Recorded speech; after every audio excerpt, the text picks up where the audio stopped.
आप देख रहे हैं अल्फा डिफेंस हिंदी में आपका स्वागत है। आज के इस वीडियो में हम लोग बात करने वाले हैं अस्मी के बारे में।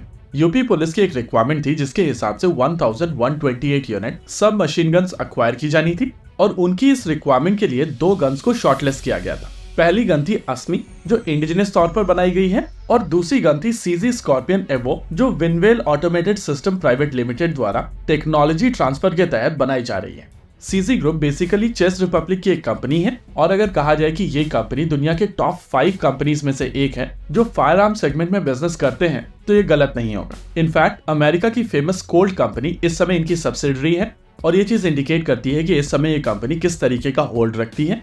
गन्स के लिए भारत एक काफी बड़ा मार्केट है क्योंकि अगर आप इंडियन आर्मी, एयरफोर्स और नेवी को हटा दें फिर भी इंडिया की रिक्वायरमेंट काफी सिग्निफिकेंट है और केवल सीएपीएफ या केवल पुलिस फोर्सेस की ही बात कर ली जाए तो उनकी रिक्वायरमेंट कई यूरोपियन कंट्रीज से भी ज्यादा होगी।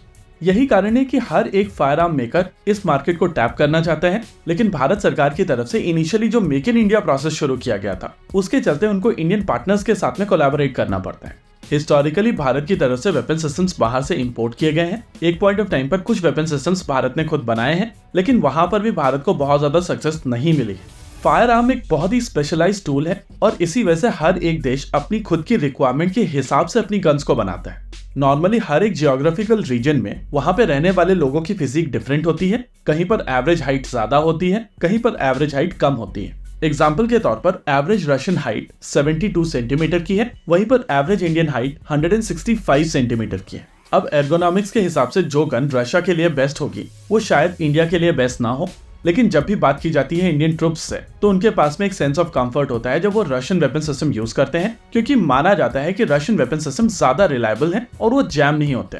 ये बात सच है कि अगर आप डेटा जाकर उठाएंगे तो शायद ये चीज गलत हो, लेकिन इंडियन पर्सनल्स के बीच में परसेप्शन यही है। इस परसेप्शन के साथ में चेंज मैनेजमेंट एक बहुत डिफिकल्ट टास्क हो जाता है और इसी वजह से आपने देखा होगा कि शुरुआती इंडियन गन्स जो बनाई गई थी वो सभी एके सीरीज की गन्स के हिसाब से बनाई गई थी। हालांकि इंसास एक डिफरेंट अटेम्प्ट था, लेकिन वो अटेम्प्ट भी एक काफी बड़ा डिजास्टर साबित हुआ और उसके बाद ये जो एके को लेकर परसेप्शन था वो और ज्यादा गहरा हो गया।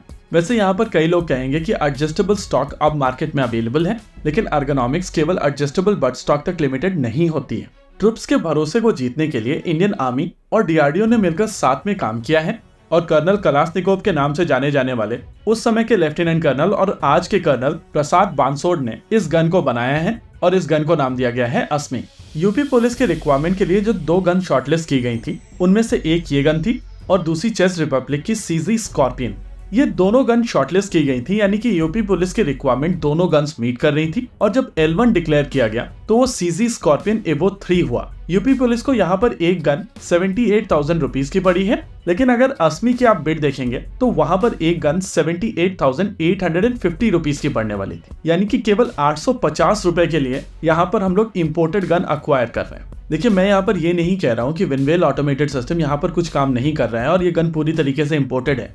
नेचुरली उनकी तरफ से टेक्नोलॉजी ट्रांसफर के बाद में कुछ कंपोनेंट्स भारत में बनाए जाएंगे, लेकिन इसकी तुलना में अस्मी पूरी तरीके से इंडिजिनस तौर पर डिजाइन की गई है और ये गन पूरी तरीके से इंडिजिनस तौर पर ही बनाई जा रही है। ऐसे में इंडिजिनस ऑप्शन होने के बावजूद अगर बाहर से हम लोग वेपन सिस्टम अक्वायर कर रहे हैं तो ये इंडिजिनस वेपन सिस्टम को सपोर्ट करना नहीं हुआ। और अगर हम लोग बात कर रहे हैं आत्मनिर्भर भारत की तो इंडिजिनस वेपन सिस्टम को आपको सपोर्ट करना पड़ेगा। ये बात भी सच है कि यहाँ पर ऑर्डर बहुत ज्यादा बड़ा नहीं है और ये भी बात सच है कि विनवेल को यहाँ पर कुछ तो टेक्नोलॉजी ट्रांसफर मिलेगा ही, लेकिन अगर भारत को आत्मनिर्भर बनना है तो इंडिजिनस वेपन सिस्टम्स को सपोर्ट करना पड़ेगा। इसी के साथ आज के इस वीडियो में रखते हैं केवल इतना ही। वीडियो को अंत तक देखने के लिए धन्यवाद। देखते रहिए अल्फा डिफेंस। जय हिंद।